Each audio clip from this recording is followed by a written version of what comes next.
Hello दोस्तों, नमस्कार। मैं एमएल गंधर्व, संगीत शिक्षक, केंद्रीय विद्यालय सीटीपीपी छबड़ा। आज आपको वायलिन के बारे में कुछ प्रारंभिक जानकारी बताना चाह रहा हूँ। वायलिन के जो छात्र हैं उनके लिए बहुत ही उपयोगी होगी, ऐसा मेरा मानना है। तो आप देख रहे हैं वायलिन मेरे हाथ में है। इसका जन्म इटली देश में हुआ था। सबसे पहले इटली के लोगों ने इसका आविष्कार किया था और इसको बजाना आरंभ किया था।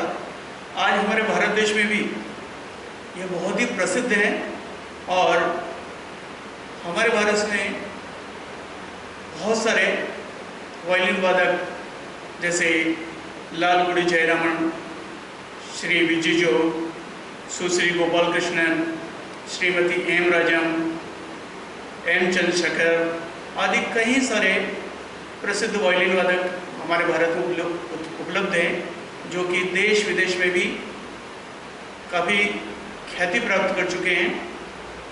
तो वायलिन के बारे में हम जानकारी प्राप्त करते हैं।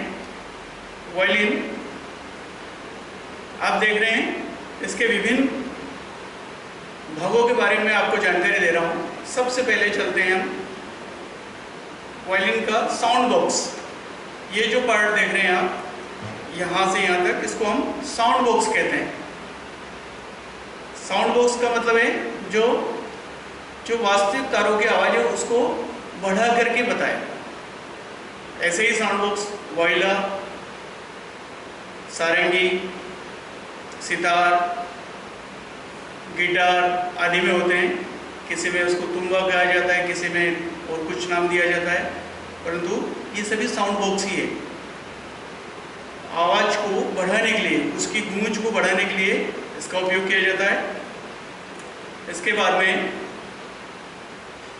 ये जो देख रहे हैं आप, एक छोटा सा लकड़ी का टुकड़ा होता है, इसको हम बोलते हैं टेल पीस।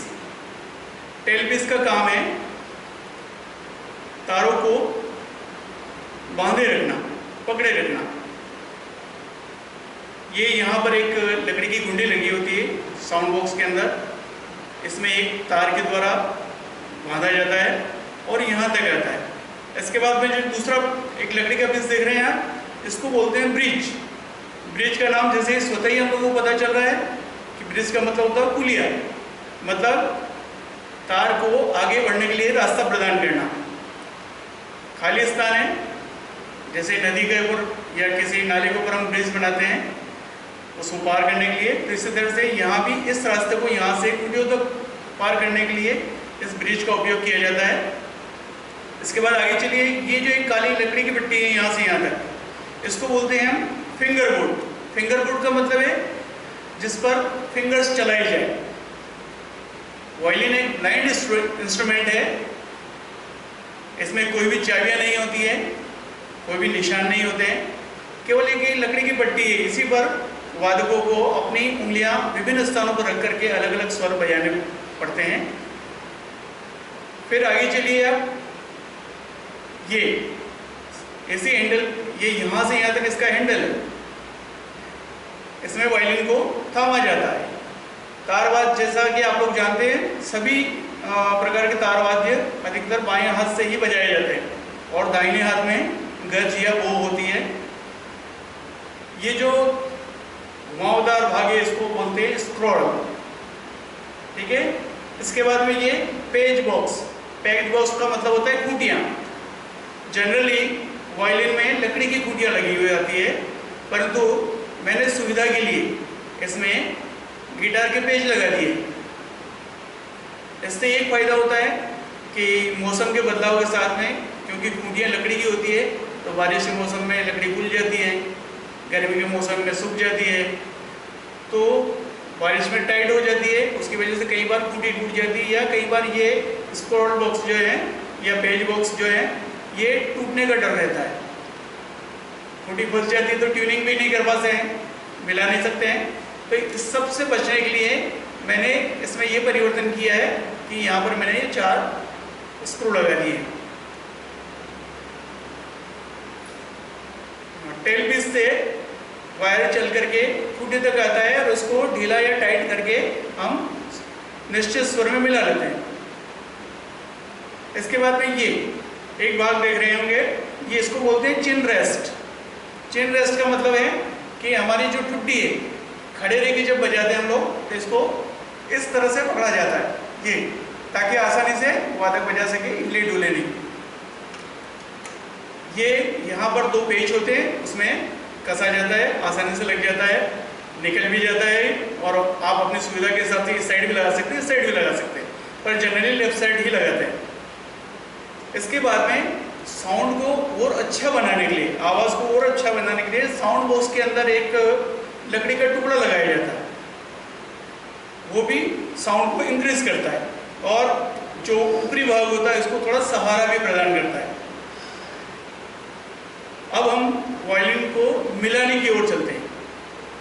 वायलिन को ट्यून करना, मिलाना मीन्स ट्यून करना। हमारे भारत में कई सारी पद्धतियां हैं वायलिन को मिलाने, क्योंकि हम लोग अधिकतर इस पर शास्त्रीय संगीत ही बजाते हैं। वेस्टर्न म्यूजिक वाले कुछ अलग तरीके से इसको ट्यून करते हैं। वेस्टर्न वाले इसको सबसे मोटा था, आवाज आ रही है आपको, इसको मंद्र शब्द के मध्यम यानी म स्वर में मिलाते हैं। इसके बाद में दूसरा तार मध्य सप्तक का सा, षड्ज। इसके बाद तीसरे नंबर का तार मध्य सप्तक का पंचम, और अंतिम तार जो सबसे पतला है उसको तार सप्तक के षड्ज में मिलाते हैं भारतीय शास्त्रीय संगीत के वादक। इस तरह से प, सा, प और सा, ये 4 स्वरों में इसको ट्यून किया जाता है। कुछ वादक इस क्रम को बदलते हुए चौथे वाले तार को पंचम की जगह मध्यम में मिलाते हैं, दूसरे वाले तार को षड्ज, फिर पंचम और फिर ऋषभ, म सा प रे। ये एक पाश्चात्य पद्धति है जिसको पाश्चात्य वादक बजाते हैं। भारत में भी बहुत सारे लोग इस पद्धति से बजाते हैं, इसको ट्यून करते हैं म सा प रे। एक अन्य पद्धति है सा प सा प, मतलब सबसे मोटा तार जो खरज में सा, फिर प, फिर तीसरे नंबर का तार फिर सा और फिर प। इस तरह से सा प सा प। कुछ लोग म सा प सा भी मिलाते हैं। तो जिसको जैसी सुविधा होती है वो उस अनुसार इसको ट्यून कर लेता है। इस तरह से अधिकतर वादक पसा पसा ही मिलाते हैं। अब रही इसके बजाने की बारी, तो आपको मैं बता दूं कि फिंगर बुड के ऊपर उंगलियों को सेट करके अलग अलग स्थान पर उंगली रखी जाती है तो अलग अलग स्वर है। जैसे ये मैंने दूसरे नंबर का तार बजाया तो इससे सा स्वर उत्पन्न हो रहा है। अब मैंने एक उंगली लगाई यहाँ तो ये रे स्वर की ध्वनि उत्पन्न हुई है। फिर बड़ी वाली उंगली लगी तो ग, सा रे ग। फिर इसके जस्ट बाद में लगाया तो मा सा रे ग मा। 3 स्वर बोल गए इसके ऊपर। हम चाहे तो इसी स्वर के ऊपर, जैसे गिटार में एक ही स्वर पर, एक ही तार पर कई सारे स्वर बज जाते हैं, इसमें भी बज सकते हैं, पर उसके लिए बहुत अभ्यास की जरूरत होती है। अभी मैं आपको साधारण तरीका बता रहा हूँ। सा रे ग मा। तीसरे नंबर के तार को बजाएंगे केवल तो उससे प उत्पन्न होगा। प ध नी सा। ठीक है। अब सा हम यहाँ भी बजा सकते हैं, इसके यहाँ नहीं बजा के अगर हमें तार सप्तक में जाना है तो चौथे वाले तार का यूज कर सकते हैं। ये स्वतः ही तार सा बजेगा सा। अब इसी पर जैसे हमने दूसरे नंबर के तार पर रे ग म बजाया था, उसी तरह से लास्ट वाले तार पर भी सा रे ग म यहाँ भी बजा सकते हैं और अंतिम उंगली से फिर प भी बजा सकते हैं। मैं भी आपको इसकी बो से बजा के बताता हूँ। इसको बो बोलते हैं या हिंदी में गज बोलते हैं। ये एक लकड़ी का डंडी होती है। इस पर पहले जमाने में घोड़े की पूंछ के बाल लगाए जाते थे। ये जो वायर देख रहे हैं इस पर हाथ नहीं लगाना चाहिए। हाथ लगने से हमारे हाथ में जो ऑयल होता है या पसीना होता है वो हाथ इस पर लग जाता है तो आवाज़ आनी बंद हो जाती है। इसलिए इसके ऊपर हाथ नहीं लगाना चाहिए, कोई चिकनी वस्तु भी नहीं लगानी चाहिए। तो ये भौ कहलाती हैं।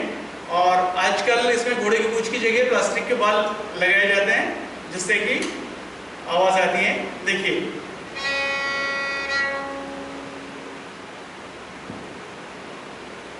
पहला तार छोड़ करके मैंने दूसरा बजाया, पहला बजाता हूं मैं, देखिए जिसको मैंने आपको पंचम स्वर में मिलाना बताया था। देखिए ये बन रहा प, इसके बाद सेकंड नंबर रहता सा, फिर अगला प, फिर अंतिम सा। इस प्रकार प सा चारों तार। अब इस पर मैं आपको एक अलंकार बजा के बताता हूं। देखिए केवल वायर बजाया मैंने, कोई फिंगर नहीं लगाई।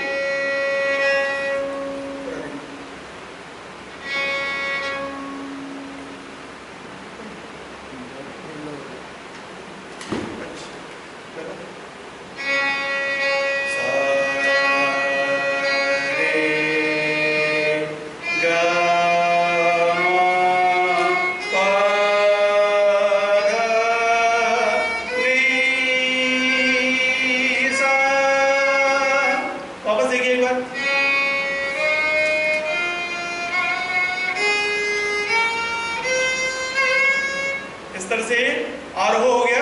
अब अवरोह हो जाता है, यही फिंगर्स लौटते समय लगाइए।